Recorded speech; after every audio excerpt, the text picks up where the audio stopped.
Soyez les bienvenus sur notre chaîne InfD Consulting.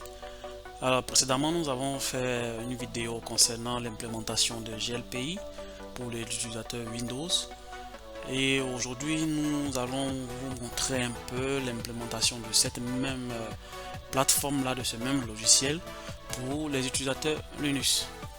Alors pour pouvoir retrouver notre vidéo précédemment faite sur Windows, il faudra aller sur YouTube et saisir InfD Consulting pour pouvoir avoir accès à nos vidéos concernant cette implémentation là.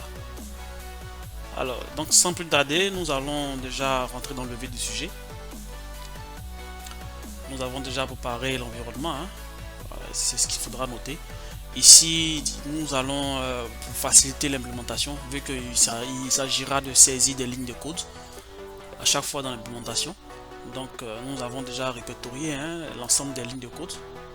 Nous allons rentrer au fur et à mesure. Voilà, je préparais juste un petit fichier bloc-notes avec les différentes étapes à suivre.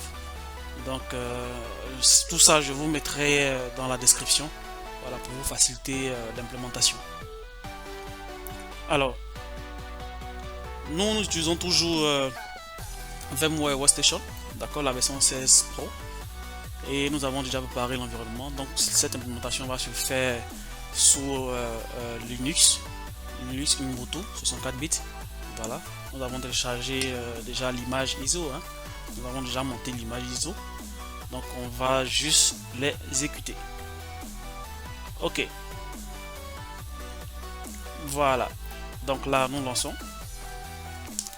l'installation du système qui va accueillir GLPI. Donc là nous allons installer Ubuntu serveur. Voilà, ok, là il commence à se déployer. Super.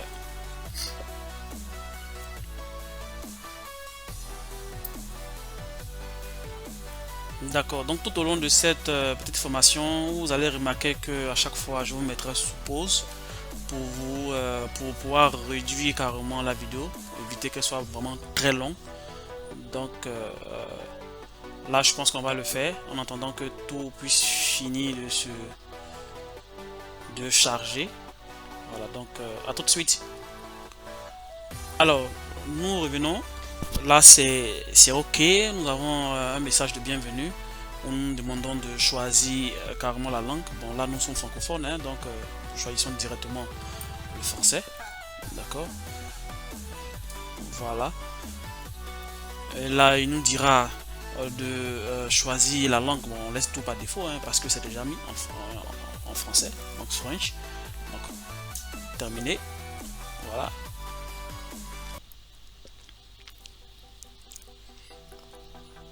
Alors là il nous demande de pouvoir faire l'installation du serveur, donc on va installer le serveur tel que c'est coché par défaut, hein.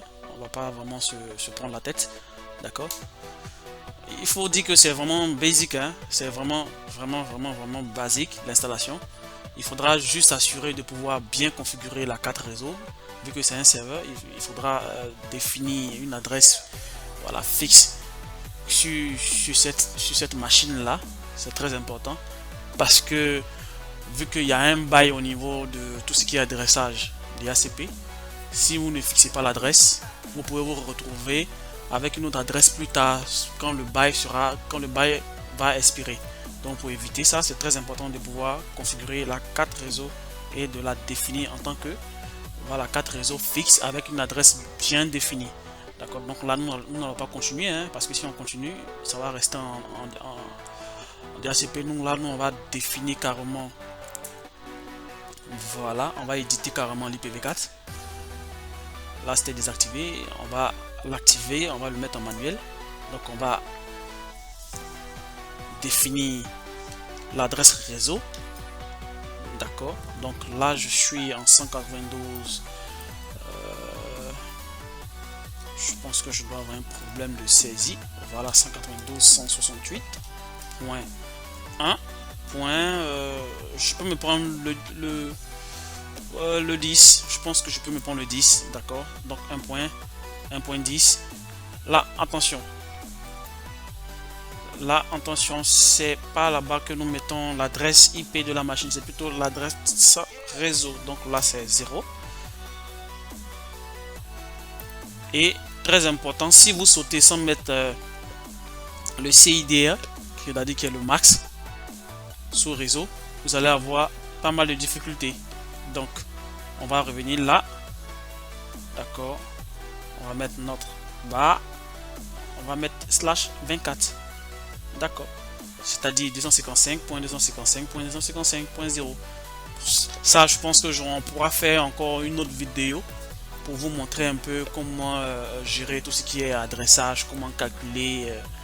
Vraiment, c'est pour les personnes qui sont, on va dire, qui ont quand même cette base là en informatique. Donc c'est très important.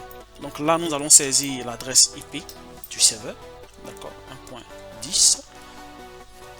Nous allons mettre la passerelle. Donc la passerelle, c'est celle-là qui va nous permettre de pouvoir aller sur internet pour aller essayer de faire nos mises à jour, mais qui va par laquelle notre serveur sera joignable. Donc là, nous allons mettre 192.168.2, excusez, .1. Je pourrais mettre la 1 ou bien soit la 254. Voilà. Mais là, je vais mettre la 1. C'est encore plus simple. D'accord.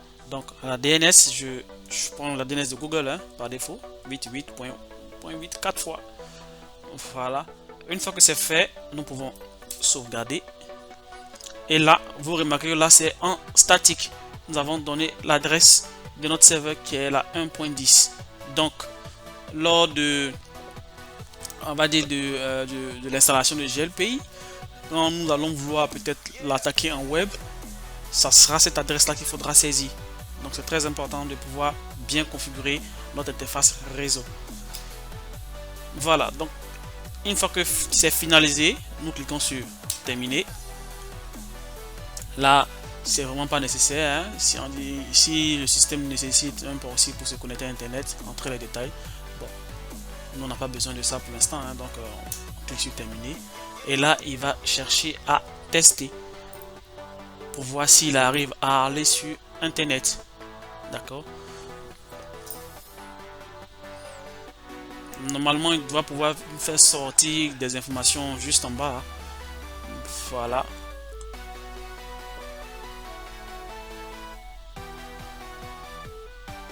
Ok, là ça met un peu plus de temps, donc je vais vous mettre en pause et puis revenir. À tout de suite.